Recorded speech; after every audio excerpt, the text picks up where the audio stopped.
Hi everyone, welcome VBA Macro in 30 days. Today is a day 3.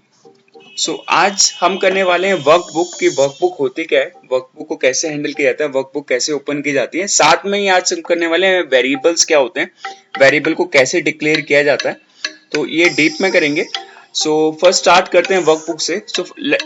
First of all let's understand what is a workbook. मेरे पास एक workbook है। Workbook क्या होती है? Collection of sheets. मेरे पास sheet 1 है, sheet 2 है।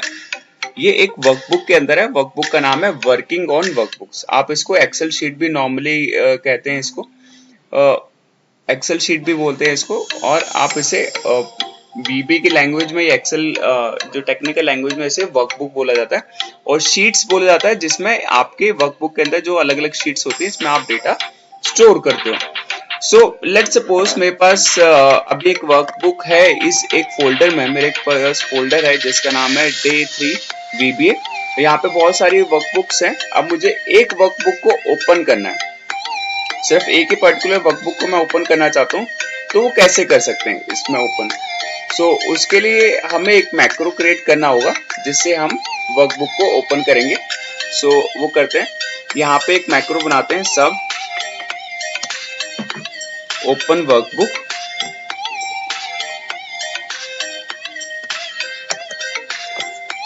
Open workbook. और यहाँ पे मैं मेंशन करता हूँ वर्कबुक्स डॉट ओपन। मुझे वर्कबुक ओपन करनी है। वीबे बहुत ही सिंपल लैंग्वेज है। जैसे आप इंग्लिश कीवर्ड्स यूज करते हैं इसके अंदर हम, जैसे आपको वर्कबुक ओपन करनी है तो आपने ओपन लिख दिया। अब एक लोकेशन जहां से वो मुझे ओपन करनी है, मैंने कहा कि ये मेरी लोकेशन है इस पीसी के अंदर। तो मैंने इस लोकेशन को सिलेक्ट कर लिया और इसे यहाँ पे पेस्ट कर दिया। अब इसके बाद कौन सी वर्कबुक ओपन करनी है? मैंने कहा कि मुझे करनी है ये एक्टिव वर्कबुक फाइल जो है वो ओपन करनी है मुझे। तो मैंने यहाँ पे एक्टिव वर्कबुक फाइल का पाथ दे दिया, लास्ट में दे दिया XLSM, जो इसका एक्सटेंशन है। डबल कोट्स को क्लोज कर दिया, देन एंड्स अप। अभी आप देखेंगे यहाँ पे सिर्फ हमारे पास कौन कौन सी वर्कबुक अवेलेबल है। यहाँ पर हमारे पास है वर्किंग ऑन वर्कबुक, और एक है ये हमारे पास डिक्लेयर वेरिएबल करके, और एक वर्किंग वर्कबुक जिसपे हमने अभी प्रोग्राम क्रिएट करा है।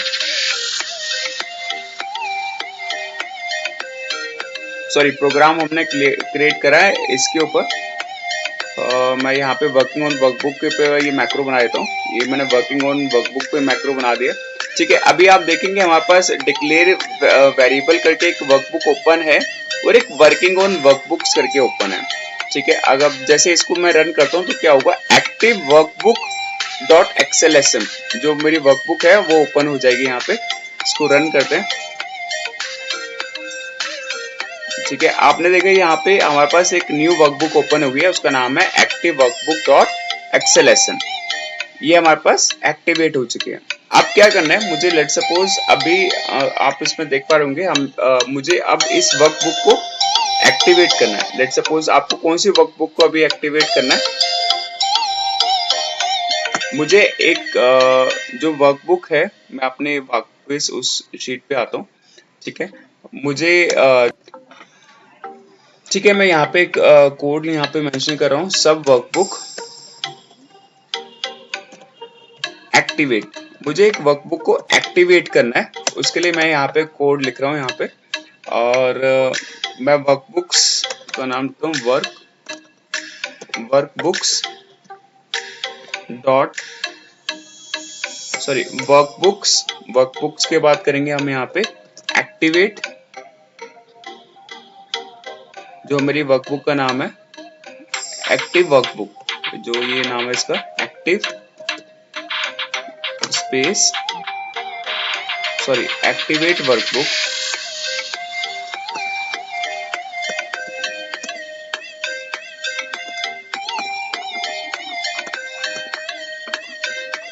यहाँ पे मुझे एक वर्कबुक ओपन करनी थी, मैंने उसका नाम मेंशन कर दिया है।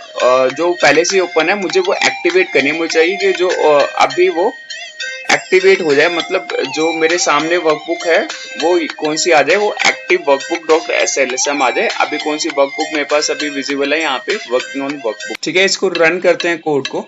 और जैसे मैंने रन करा, आप देख रहे हैं कि यहाँ पे हमारे पास क्या हुआ है, कि एक न्यू वर्कबुक एक्टिवेट हो गई है। अब यहाँ पे देखेंगे ये आगे हमारे पास एक्टिव वर्कबुक वो एक्टिवेट हो गई है।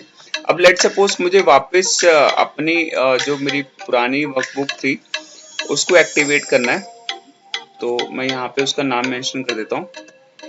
उसका नाम है working on workbooks, working on workbooks. ये कुछ बेसिक कमांड्स है, जैसे आपको एक वर्कबुक से दूसरी वर्कबुक पे जाना होता है तो आप इन कमांड्स का यूज कर सकते हो, उसको एक्टिवेट कर सकते हो, वहां पे पेस्ट कर सकते हो अगर आपके पास ऑलरेडी वर्कबुक्स ओपन है। ठीक है, अब आप वर्कबुक्स को एक्टिवेट का एक तरीका ये है, अगर आपके पास पता है कि मल्टीपल वर्कबुक्स ओपन है, आप उसको एक नंबर्स भी दे सकते हो। जैसे मैंने कहा यहाँ पे वर्कबुक्स 1, इंडेक्स नंबर मैंने दे दिया 1 डॉट एक्टिवेट, कि मेरी वर्कबुक 1 को एक्टिवेट कर दे। अब इसको रन करते हैं तो उसने मेरी वर्कबुक 1 को एक्टिवेट कर दिया। लेट सपोज हम कहता हूँ वर्कबुक 2, जो भी वर्कबुक 2 होगी उसको एक्टिवेट कर दे, सॉरी वर्कबुक 2। अब रन करते हैं इसको, अब देखेंगे वर्कबुक 2 एक्टिवेट हो गई है, जो थी डिक्लेयर वेरिएबल करके। सो ऐसे आप वर्कबुक्स के से आप ओपन कर सकते हैं, एक्टिवेट कर सकते हैं। ठीक है, अगर आपको वर्कबुक क्लोज करनी है, जैसे लेट सपोज मुझे कोई वर्कबुक क्लोज करनी है, तो क्या करेंगे यहाँ पे एक्टिव वर्कबुक, जो भी एक्टिव वर्कबुक है उसको क्लोज कर दो, वर्कबुक डॉट क्लोज। मुझे उसको क्लोज करना है तो उसको हमने क्लोज मेंशन कर दिया। अब लेट सपोज मैं यहाँ पे एक्टिव वर्कबुक वाली फाइल है, इसको क्लोज करता हूँ। पहले वाले सारे इनको कमेंट कर देता हूँ। ठीक है, अब इसको रन करते हैं तो क्या हुआ, मेरी एक वर्कबुक क्लोज हो गई। कौन सी क्लोज हुई, जो मेरी ये थी active workbook, working on workbooks is still open. ठीक है, सो ऐसे ही हम अपने वर्कबुक्स को ओपन कर सकते हैं, एक्टिवेट कर सकते हैं और उसको क्लोज कर सकते हैं। अब आप कहते हैं कि मुझे एक वर्कबुक है उसको सेव एज करना है, उसको सेव करना है एक पर्टिकुलर लोकेशन पे, एक पर्टिकुलर जगह पे आप उसको सेव करना चाहते हैं, वो भी आप कर सकते हैं, या आप उसको वर्कबुक्स को ऐड कर सकते हैं। ठीक है, वर्कबुक्स को न्यू वर्कबुक अगर आपको क्रिएट करनी है तो कैसे करेंगे, सब वर्कबुक ऐड। ठीक है, अब एक कोड लिखते हैं यहाँ पे वर्कबुक को ऐड करने के लिए, वर्कबुक्स डॉट ऐड। ठीक है, जैसे इसको रन करेंगे आप देखेंगे हमारे पास एक न्यू वर्कबुक क्रिएट हो गई है बुक 1 के नाम से, बुक 1 के नाम से एक वर्कबुक आ गया। तो वर्कबुक्स डॉट ऐड से क्या होता है, न्यू वर्कबुक क्रिएट हो जाती है। अब आपको इस न्यू वाली वर्कबुक को सेव करना है। ठीक है, आपने एक न्यू तो क्रिएट कर दी, बट उसको आप सेव भी करना चाहते हो तो वो कैसे कर सकते हैं, उसके लिए हम यहाँ पे लिख देंगे workbooks dot add dot save as. जो भी वर्कबुक ऐड हो वो सेव एज कैसे हो जाए, न्यू के नाम से सेव हो जाए। सिर्फ मैंने ये मेंशन करा और इसको रन कर देते हैं। ठीक है, एक न्यू आप देखेंगे यहाँ पे एक वर्कबुक क्रिएट हो गया, वो न्यू के नाम से उसका नाम बना दिया, उसे सेव कर दिया न्यू के नाम से। तो ऐसे हम वर्कबुक को क्रिएट कर सकते हैं, ऐड कर सकते हैं with the help of the VBA macro. ये था कि कैसे हम वर्कबुक्स को ऐड कर सकते हैं, डिलीट कर सकते हैं, क्लोज कर सकते हैं और एक्टिवेट कर सकते हैं। नेक्स्ट चलते हैं हम वेरिएबल्स पे कि वेरिएबल होते क्या है और वेरिएबल क्यों इंपॉर्टेंट है VBA के अंदर। ठीक है, ये जैसे हमने वर्कबुक ओपन करा था, वर्कबुक कैसे ओपन कर सकते हैं और ऐसे न्यू वर्कबुक को क्रिएट कर सकते हैं। What is a variable? Variable is a named memory location used to hold a value that can be changed during the script execution. So variable एक प्लेस होल्डर होता है, आप उसको ऐसा बोल सकते हैं, ये प्लेस होल्डर है जिसके अंदर आप वैल्यू को प्लेस करते हो। सिंपली मैं पहले वाली वर्कबुक्स को क्लोज कर देता हूँ। ठीक है, मेरे पास ये एक वेरिएबल की एक मैक्रो मेरे पास एक डिक्लेयर वेरिएबल की एक वर्कबुक है, इसके ऊपर हम मैक्रो क्रिएट करते हैं। मॉड्यूल 1 में जाते हैं। ठीक है, so first of all macro कैसे वेरिएबल क्या होते हैं? सो वेरिएबल एक is a place holder. Let suppose मैं एक मैक्रो बनाता हूँ यहाँ पे, सब वेरिएबल, ठीक है, मैं यहाँ पे एक वेरिएबल के नाम से मैक्रो बना दिया। अब मुझे लेट सपोज कोई वेरिएबल डिक्लेयर करना है। मैंने कहा कि आई क्या करे, एक वैल्यू को स्टोर कर ले, आई इक्वल टू में 10। तो ये आई क्या हो गया, ये एक वेरिएबल है, ठीक है। जब भी मैं इसके अंदर कोई भी वैल्यू को स्टोर कर सकता हूँ। आप इसको प्लेस होल्डर भी बोल सकते हो, आप इसको एक वेरिएबल बोल सकते हो, मैं कोई भी वैल्यू डाल सकता हूँ। अभी मैंने आई के अंदर 10 डाला है, अब फिर मैं आई के अंदर मैं बोलता हूँ 20 डाल दे, या आई के अंदर क्या कर दे 10 प्लस 20 कर दे, या आई प्लस 20 कर दे, जो पहले वाला आई था उसके अंदर 20 ऐड कर दे और इस वाले वेरिएबल को जे बना दे। तो ऐसे भी कर सकते हैं, मैं एक वेरिएबल के अंदर दूसरा वेरिएबल स्टोर करके उसमें ऐड कर सकते हैं। पहले मैंने आई को 10 डिक्लेयर करा, अब आई की जगह यहाँ पे 10 डिक्लेयर हो गया, 10 प्लस 20 30, तो जे के अंदर 30 आ गया। तो अगर मैं आई की वैल्यू यहाँ पे कोई भी चेंज करूंगा, ऑटोमेटिकली मेरी जे की वैल्यू भी चेंज हो जाएगी, क्योंकि ये वेरिएबल है, वेरी करता है, इसकी वैल्यू चेंज कर सकते हैं हम कभी भी। ये होते हैं वेरिएबल। वेरिएबल अब कैसे डिक्लेयर होते हैं वीबी के अंदर वो देखते हैं। वेरिएबल डिक्लेयर करने के लिए आपको यूज करना होता है डिम का। आप लोकल वेरिएबल ऐसे डिक्लेयर कर सकते हो, मैंने जैसे लोकल वेरिएबल यहाँ पे डिक्लेयर करा आई इक्वल टू 20, और एक और आगे उसको मैं यूज कर सकता हूँ कैसे भी, फोर लूप में या कहीं भी।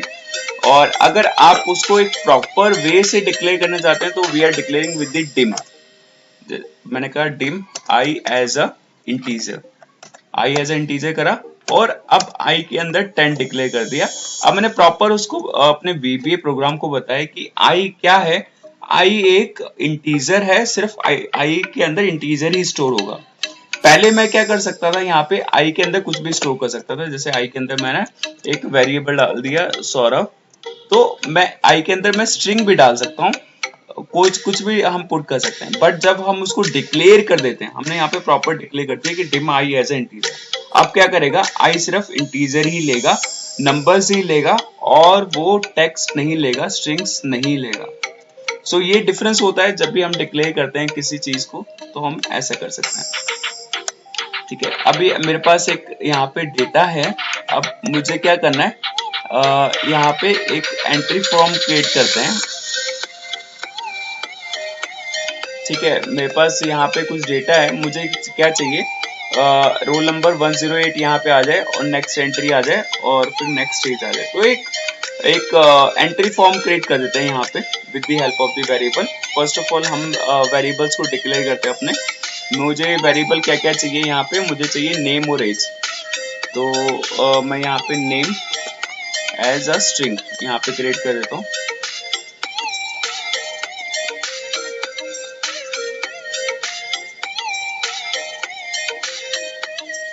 ठीक है। एक न्यू मैक्रो बना रहे हैं, न्यू मैक्रो कैसे बना रहे हैं, हमें यहाँ पे एक डेटा एंट्री फॉर्म बनाना है। जैसे अभी यहाँ पे 107 आ रहा है, तो नेक्स्ट 108 आ जाए, फिर यहाँ पे नेम आ जाए, फिर यहाँ पे एज आ जाए, जब भी यूजर कोई इनपुट बॉक्स आए उसके पास और वो डेटा एंट्री कर सके यहाँ पे, ठीक है। तो इसके लिए एक मैक्रो क्रिएट करते हैं, सब फॉर्म करके बना लेते हैं, यहाँ पे फॉर्म करके एक मैक्रो क्रिएट कर रहा हूँ मैं, और यहाँ पे डिक्लेयर कर रहा हूँ dim name as a integer, sorry name as a string, क्योंकि हमें टेक्स्ट चाहिए तो हमें स्ट्रिंग लेना होगा।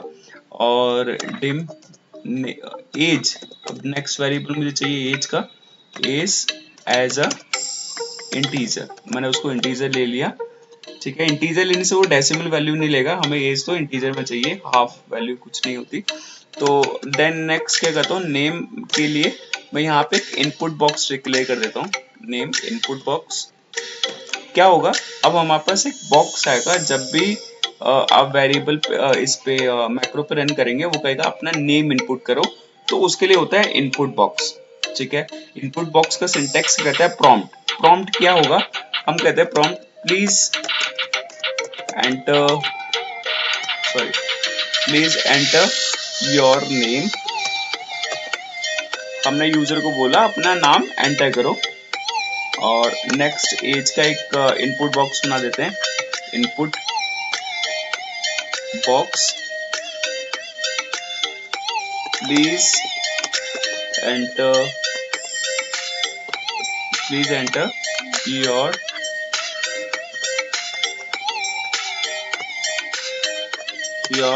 एज। अब हमने यूजर से एज भी इनपुट ले लिया। अब क्या करते हैं, हम अपनी वर्कशीट को एक्टिवेट करते हैं। कौन सी वर्कशीट पे? वर्कशीट 1 पे हमें चाहिए, तो वर्कशीट्स के अंदर शीट 1। ठीक है, हम डायरेक्ट भी वहां पे मेंशन कर सकते थे, हमें एक्टिवेट करने की जरूरत नहीं होती। हमने डायरेक्ट मेंशन नहीं करा, हमने यहाँ से उसे एक्टिवेट कर रहे हैं। ठीक है, वर्कशीट डॉट एक्टिवेट कर लिया। अब रेंज, कौन सी रेंज पे जाना है हमें? वर्कशीट की A1 पे, A1 dot and exhale down. मैं क्या कर रहा हूँ, नीचे आ रहा हूँ, वहां से ऊपर से नीचे एक्सेल डाउन का यूज करते हैं। Dot offset 1,0 dot select. ठीक है, ये क्या करेगा, A1, पहले ये A1 सेल पे जाएगा, देन उसके बाद कहेगा एंड एक्सेल डाउन। वो कहेगा उसको नीचे आ जाए, नीचे आ गया एक्सेल डाउन से कंट्रोल एरो से, देन कहेगा ऑफसेट 1,0। वो कहता है कि ऑफसेट 1 मींस 1 पहले रो होती है, तो यहाँ पे आ जाएगा वो सीधा। जो भी एक्टिव सेल होगा, अभी जैसे इसके अंदर 107 सेल है, उसके बाद 108 आता है, 109 आते हैं, तो डायरेक्ट सीधा नीचे 109 पे आ जाएगा और इसके नीचे एक पे जंप कर देगा। तो ये एक्टिव सेल से जो नीचे वाले सेल पे जो लास्ट वैल्यू को फाइंड करने के लिए हम ये मेथड का यूज करते हैं, एंड एक्सेल डाउन और देन ऑफसेट। ठीक है, हमने अपनी वैल्यू को फाइंड कर लिया, हमने ब्लैंक सेल फाइंड कर लिया कि ब्लैंक सेल कौन सा है और कहाँ पे हमें वैल्यू अपनी इनपुट करनी है। अब यहाँ पे क्या करते हैं, एक्टिव सेल डॉट वैल्यू, जो मेरा एक्टिव सेल है उसके अंदर वैल्यू क्या पुट करनी है, एक्टिव सेल डॉट ऑफसेट। अब मैं क्या कर रहा हूँ, सिर्फ एक जो ऊपर वाली वैल्यू है -1 मीन्स जो 107 है उसको सेलेक्ट करके डॉट वैल्यू, उसकी वैल्यू को सेलेक्ट करके +1 कर दे। तो अब क्या होगा, जैसे अभी यहाँ पे 107 है, पहले ऊपर जाएगा, उसमें देखेगा 107 लिखा हुआ है, तो नीचे आके 107 + 108 कर देगा और एक्टिव सेल के अंदर डाल देगा उसको वैल्यू को। सो ये मेथड चलेगा यहाँ पे। नेक्स्ट हम क्या करते हैं, नेक्स्ट हम यहाँ पे एक्टिव सेल डॉट ऑफसेट, अब हमें नेम और एज को इनपुट करना है, तो नेम और इनपुट एज इनपुट करते हैं जो हमारे इस इनपुट बॉक्स में स्टोर है। तो सिंपल है, एक्टिव सेल, जो मेरा एक्टिव सेल है, अब सब कुछ जो होगा वो एक्टिव सेल से ही चलेगा। Active cell offset 0,1। अभी मेरा 0 कॉलम कौन सा था, ये रोल नंबर था। अब मैंने कहा एक जंप हो जाए, यहाँ पे 108 यहाँ पर आ गया होगा हमने, क्योंकि जो ये पहले वाली लाइन लिखी उससे। उसके बाद अब मुझे नेम यहाँ पे इनपुट करना है, तो 1 कॉलम हमें जंप करना है यहाँ पे। तो 1 कॉलम मैंने जंप करा, डॉट वैल्यू इक्वल टू में नेम, मैंने नेम यहाँ पे इनपुट कर दिया। सेम स्टेटमेंट लगानी है अब नेक्स्ट वाले सेल के लिए, एक्टिव सेल डॉट ऑफसेट। अब होगा 0,2, जो ये होगा वो यहाँ से जो मेरा एक्टिव सेल है अभी वो रोल नंबर ही है। ठीक है, तो अब मुझे नेक्स्ट सेल पे जंप करना है। यहाँ से कितने सेल हैं, 1, 1 और 2 सेल हैं, तो मैंने 0,2 लिखा, डॉट वैल्यू इक्वल टू में एज। मेरा यहाँ पे मैक्रो क्रिएट हो गया है। अब मैं यहाँ पे क्या करता हूँ, एक बटन क्रिएट करता हूँ। डेवलपर में जाते हैं हम लोग और यहाँ पे इंसर्ट में जाके एक बटन क्रिएट कर देते हैं। हमारे मैक्रो का नाम है फॉर्म। ठीक है, इसका नाम देते हैं डेटा एंट्री। ठीक है, हमें डेटा एंट्री करना है, तो हमने यहाँ पे डेटा एंट्री लिख दिया। ठीक है, हमने डेटा एंट्री लिख दिया। अब इसको रन करते हैं। जैसे रन करा, वो कहता है नेम अपना इनपुट करो। मैंने कहा मेरा नेम है टॉम, ओके करा। एज कहता है मैंने 25, देन ओके। आप देखेंगे यहाँ पे ऑटोमेटिकली 108 आ गया है, उसके बाद टॉम आ गया 25 और ये आ गया। नेक्स्ट एक और इनपुट एंट्री करते हैं। यहाँ पे मैं इसके फॉर्मेटिंग कर देता हूँ।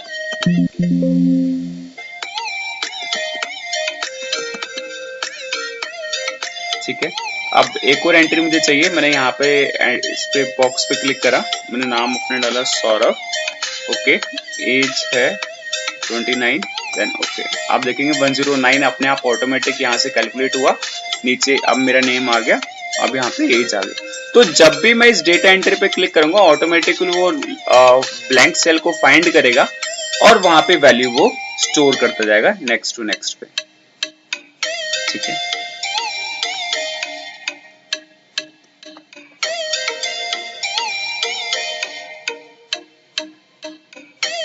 Thank you guys for today's session.